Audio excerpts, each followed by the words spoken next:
जानी के चैत में मन पनियाइल बा आ देखी अपना मरद से का कहतरी सुनी का कहतरी अपना मरद से।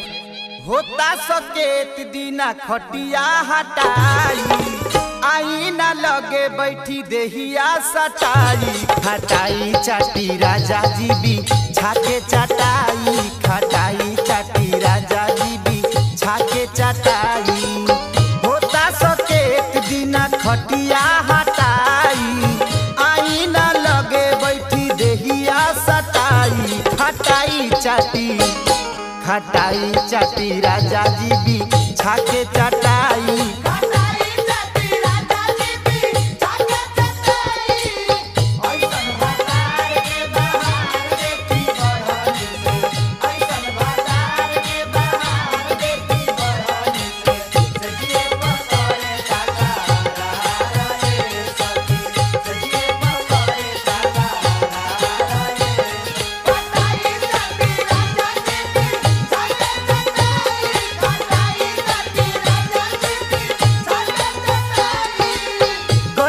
के दिन बावे होई ना पसेना हरे घड़ी हाकत रह बरौरा के बेना।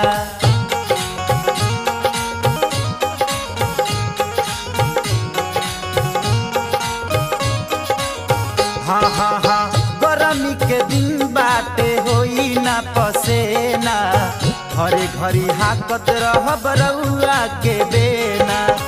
हर किल काहे आके लगही पटाई हर किल काहे आके लगही पटाई खटाई चाटी राजा जी भी छाके चटाई।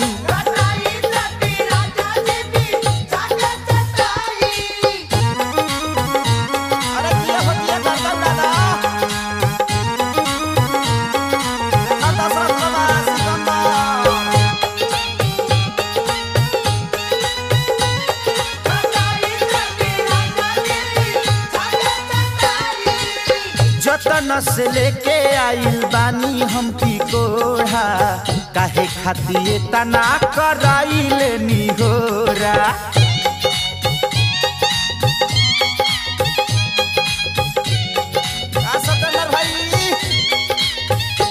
ए जी जतन से लेके आइल बानी हम की कोढ़ा काहे खातिर तना कराइल निहोरा।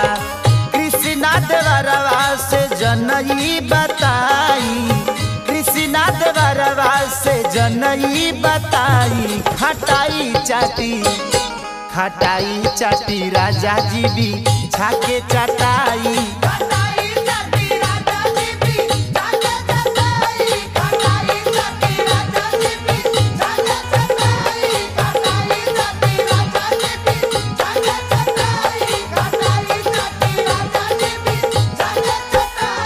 अरे चाटी ना।